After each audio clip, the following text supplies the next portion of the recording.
getting ready guys kasi may pasok ako today. And nag-spray na ako sa aking face ng Dalba. For summer guys, maganda tong blue na Dalba. Ito kasi may cooling effect. Try nyo to. And of course, for our scent of the day, perfume dessert, violet. Para mabango tayo kahit sobrang init, kahit pagpawisan tayo.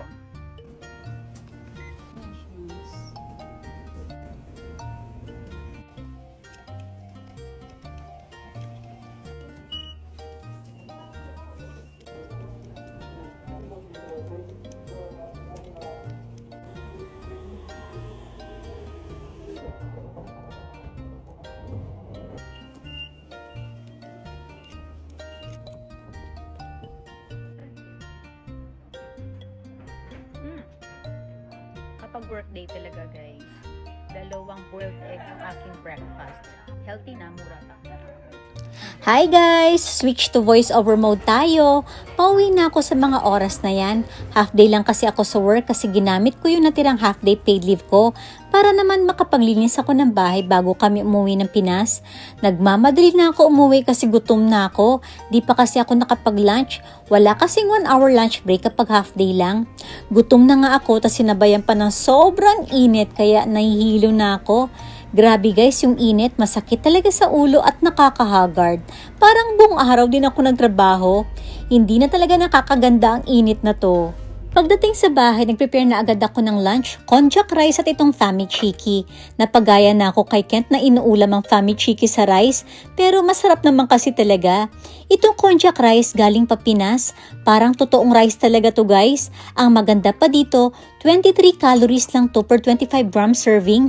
Hindi nakakataba, zero sugar and weight loss friendly.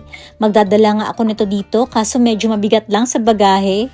Speaking of bagahe, dumating na itong in-order ko na isa pang additional suitcase. Paano kasi guys, yung isa ko ding lumang suitcase medyo mabigat at parang masisira na ang zipper. Kaya no choice ako kundi bumili pa ng isa. 10 years na ata kasi, kaya kailangan na ng bago. Pareho lang din ang design nito sa una kong in-order, iba lang yung kulay. Sa tuwing bago talaga kami uwi ng Pinas, sinisigurado ko na maayos at malinis ang aming tirahan. 3 weeks din kasi kami sa Pinas para di rin ako mahirapan maglinis pagbalik namin. First time na namin uwi ng Pinas mula nung nakalipat kami dito sa bagong bahay. Wala kasing tatao dito, pero mag-check si Koji lagi at magdidilig ng aking mga alagang halaman.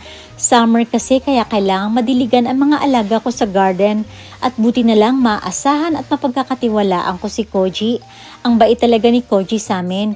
Matagal na din kasi naming family friend, kaya hindi ako nahirapang makiusap sa kanya. 2 years din kami hindi nakauwi sa Pinas. Last year kasi super busy kasi nga naghanap kami ng bahay at naglipat, kaya ang dami kong inasikaso at yung gastos.